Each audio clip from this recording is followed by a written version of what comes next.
त्यांनी जो काही व्हिडिओ ट्विट केलेला आहे किंवा दाखवलेला आहे तो नेमका त्या घटनेशी संबंधित आहे की नाही याची कल्पना मला पण नाही आणि त्यांनाही ती नसेल. परंतु कॉकपिटमध्ये विमान पायलटच्या जागेवर बसून झोपणं हे अत्यंत धोकादायक आहे.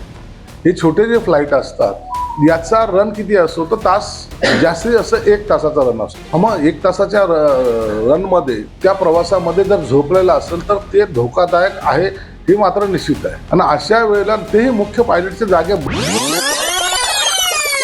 बसून झोपणं मला वाटतं हे कुणालाही मनाला पटणार नाही. म्हणून असं जर त्या कंपनीचा मालकच स्वतः करत असेल तर पायलटाचं काय धोरण असावं काय कळायला कल्पना नाही. म्हणून हे प्रकरण गंभीरतेने घेतलं पाहिजे. तर अटक करावी काय कारवाई करावी हे त्या सरकारने ठरवलं पाहिजे. परंतु पायलटच्या सीटवर झोपणं हे योग्य नाही एवढं मात्र निश्चित आहे. हे बघा या अपघातामध्ये 2-3 प्रकार जे समोर आलेले आहेत ना. पहिला जे प्रकार आहे तो रनवे. जो पहिले रनवेने उतरायचं होतं त्या रनवेमध्ये त्या रनवेने लँडिंग का केलं नाही हा एक प्रश्न आहे. पायलटने दुसरा रनवे का मागितला याच्यावर प्रश्नचिन्ह निर्माण होतोय. आता ह्या रनवे आणि धोका जर असेल तर त्यांना ते पुन्हा विमानामध्ये एवढं इंधन होतं की त्यांना पुन्हा विमान मुंबईला परतून जाता आलं असतं किंवा पुण्याला उतरवता आलं असतं. पण ते न करता का झालं हा एक प्रश्नचिन्ह आहेच ना. दुसरं महत्वाचं असं आहे की 2 एजन्सी आहेत ज्या सरकार मान्य आहेत त्यांनी आपला वेगवेगळे निष्कर्ष काढलेले आहेत. कोणी रनवे बद्दल बोलतंय तर कोणी विमानामध्ये बिघाड आहे. आणि ह्या एजन्स्या हे काय प्रायव्हेट नाहीत, ह्या सरकारच्या आहेत. म्हणून याच्यावर शंकेची जी पाल चुकचुकते ना तर त्याच्यावर आपण लक्ष त्यांनी दिलं पाहिजे. हे दोन्ही अहवाल जर वेगवेगळे येत असेल जे तफावत येत असेल तर मग शंका घ्यायला वाव आहे. वेदना निश्चित होणार ना.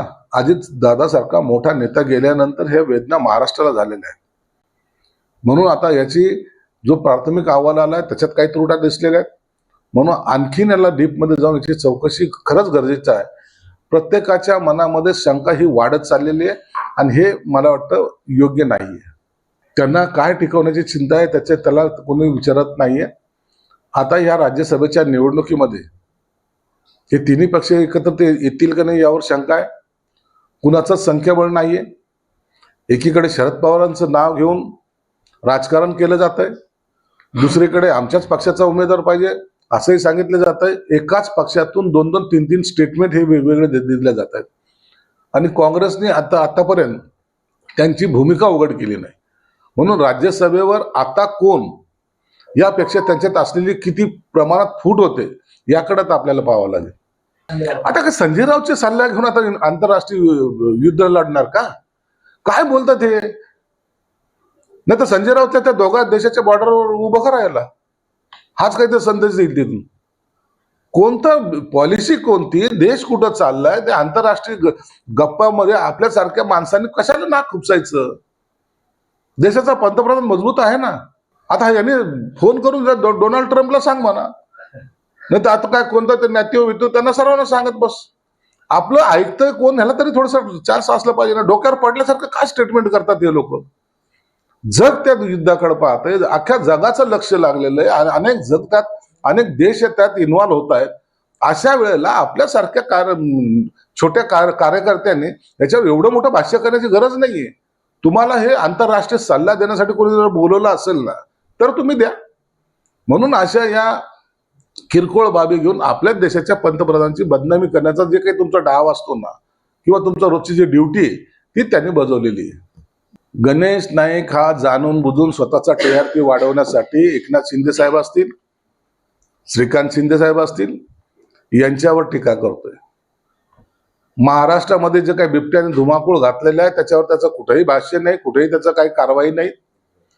खातं सांभाळता न आल्यामुळं त्यांनी फक्त टार्गेट शिंदे साहेब आणि श्रीकांत सारख्या साहेबांना या वाघांना त्यांनी टार्गेट करायचा प्रयत्न केला.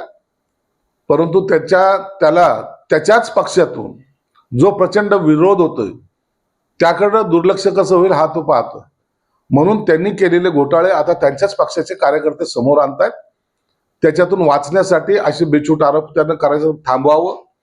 नसता आमच्या नादाला लागलं तर आणखीनही तुमच्याबद्दलची असलेली माहिती हे समोर नक्कीच येईल आणि मग मग त्या टायमाला बिबट्यापासून यांना दूर पळावं लागेल.